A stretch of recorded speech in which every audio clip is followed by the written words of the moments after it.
Welcome to my hometown of Jamestown, North Carolina. As usual on my channel, we'll be talking to ghosts, but probably not in the way that you'd expect. Here we focus on grounded, non-sensational psychic mediumship reads, then see how well those reads match up with the history we can find. You'll be invited to make your own reads throughout. Get ready to drop some comments, and we'll all see if we can work to validate each other throughout. I am excited to share with you Jamestown, North Carolina.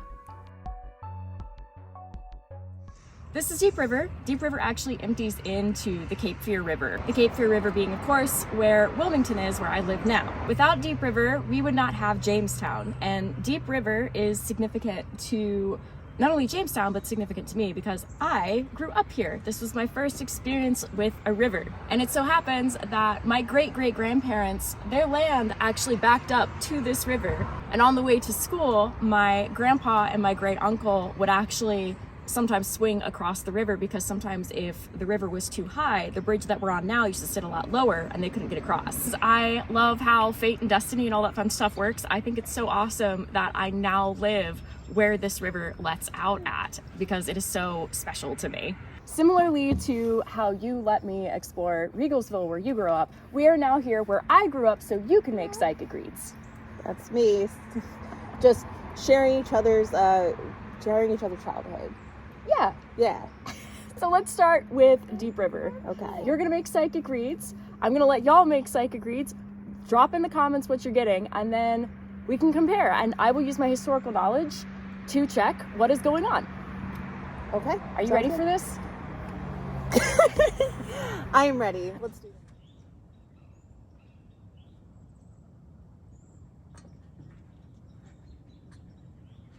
This is where we are on Deep River. What do you get?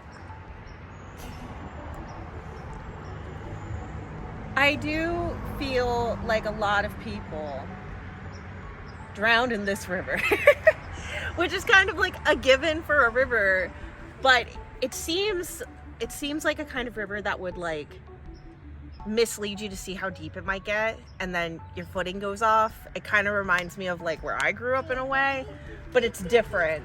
The energy is different. It's different. The energy is different. Fun fact, there was once a sandbar at the convergence of Deep and Haw River.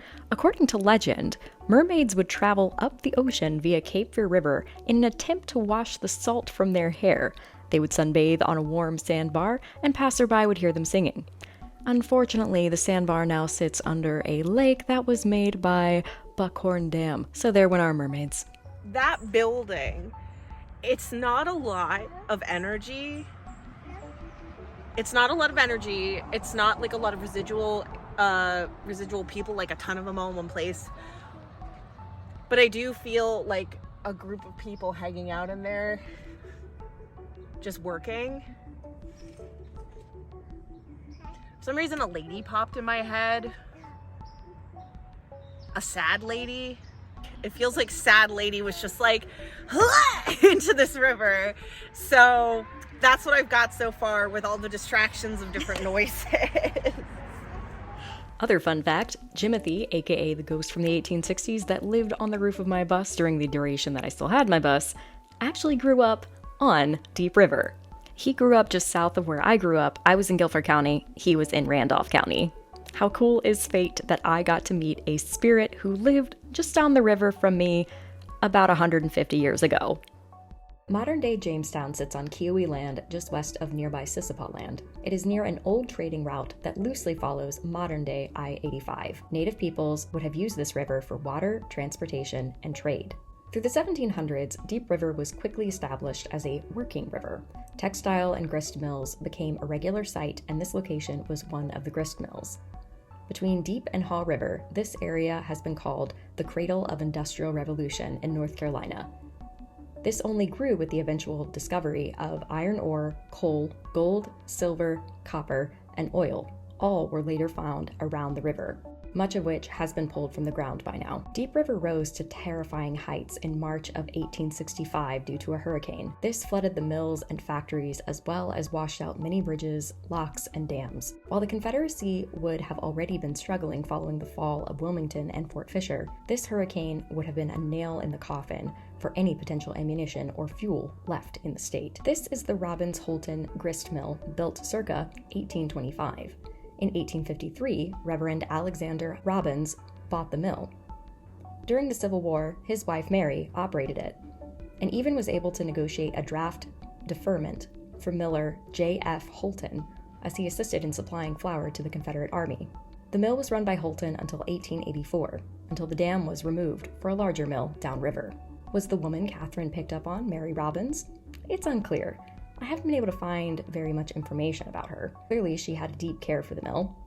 I have yet to find a recording of her passing, though considering other women lived in the nearby house over time, it could easily be someone else. I have found obituaries for people having died in this river after misinterpreting its quick depth. Were enslaved peoples working this mill?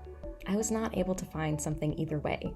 What I can say is that there were enslaved people living in Jamestown up until emancipation. While those people were not enslaved by the Quaker majority, there were others who did not share the same understanding of freedom and were enslavers.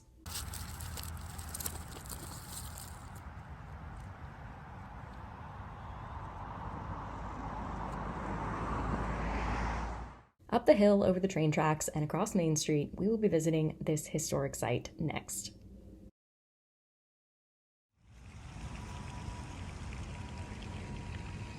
But before we move on, a quick message from our sponsors, my Patreons! Are you looking for pre-released ghost skits, courses on how to grow your own psychic skill sets? Because yes, anybody can do that. Online community and discussions, live workshops with me, merch, and more? Check out my Patreon. Patreons help me fund this content so I can make learning available to everyone. Everyone deserves to learn and grow and trust their intuition. If you're looking to take the next step in your growth, check out the link in my description. And now, back to the video.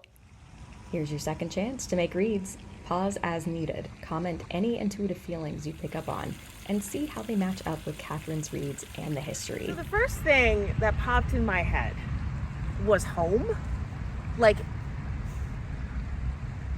I'm not 100% on my feeling of this being a home, or if there was a home in this space at some point, but home kept coming up in my head. And then there were two people that stood out. One was a woman and one was a man. The man seemed a little more, what's the word I want to use? Curmudgeon, but like not in a I'm gonna do stuff and move around sense, but just very curmudgeon-y. And I'm focusing in on him. I want to say it looks like he's wearing gray. They can't say for sure. And then the woman,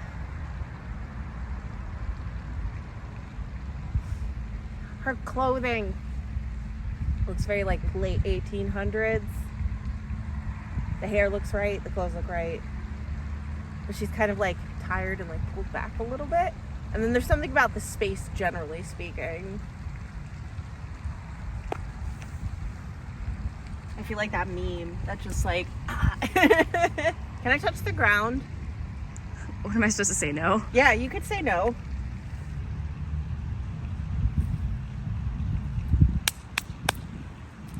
The sounds that I heard were something that sounded like shouting, fighting. I didn't hear gunshots, but shouting and fighting, like a brawl, and then construction. Somebody talking, like giving a speech. A place where people gathered in town, and a lot happened in this spot specifically. I keep seeing different pops of images as I'm like feeling in and like getting deeper. Somebody, like, people spoke here, people gathered here.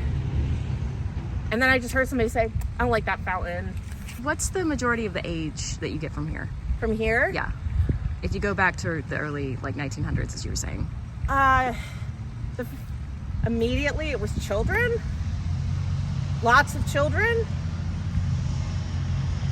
School. Teaching. Maybe that lady was a teacher. that I saw from before, which was probably why she looked so tired. Kids are a lot. This wasn't an orphanage, was it? I want you to do something. We're not Oh, going to walk goodness. far. We're just going to walk up that pathway, and then I want you to look up the stairs above the Okay. door.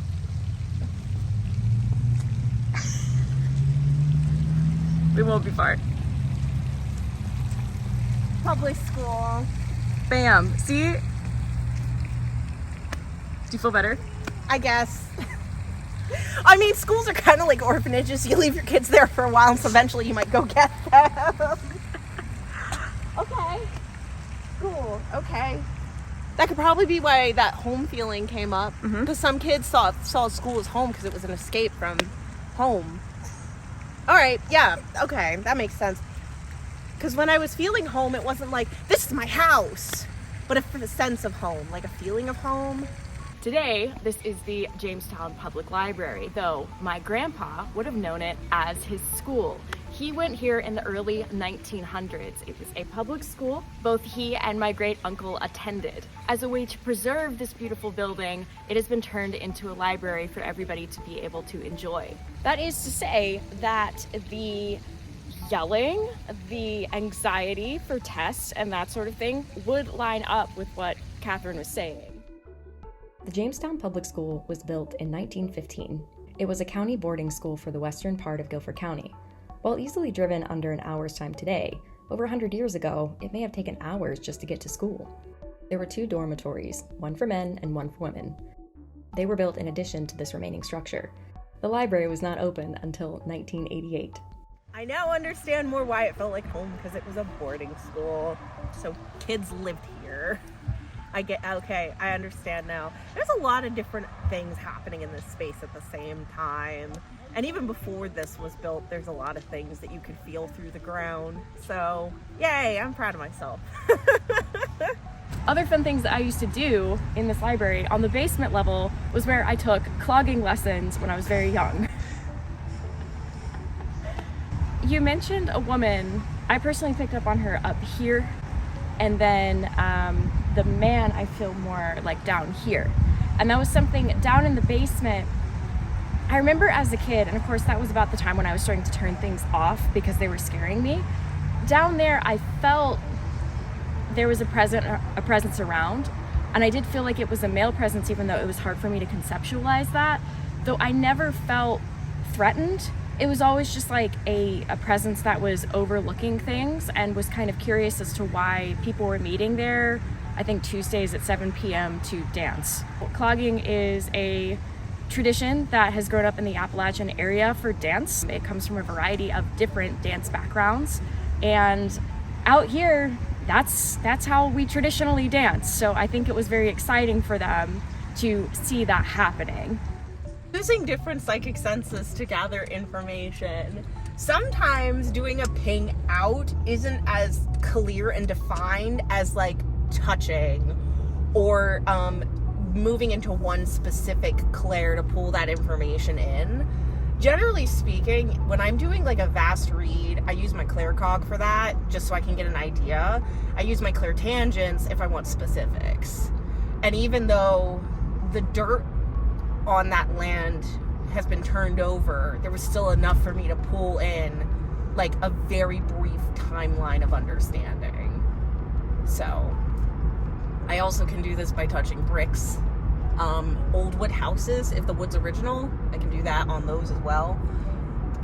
But yeah, sometimes it can be a lot at once, so you want to kind of like hone it in a little bit to get more details. Next week, we'll be checking out the oldest standing structure left in Jamestown. Be sure to subscribe so you don't miss it. Is it demons? It is not demons. But what are you wearing? I am wearing my own merch. I made this myself with my own 2 fingers and an application. Learned a whole new skill for this. Am I plugging my merch right now? Yeah, for those of us who don't understand sarcasm, is it actually obviously it's demons? Obviously, it has to be demons because ghosts aren't real, don't you know? This is a joke that I make a lot on my channel. Every time we meet something that's a little bit too like curmudgeon-y or maybe has a negative presence, obviously it's demons. So I made a sarcastic shirt to talk about that and start a conversation. And you see, he's watching. He knows what's up. I have this merch and more of varying designs and colors, not just black, on my merch store, which is linked in my biographies and things. So please feel free to check it out.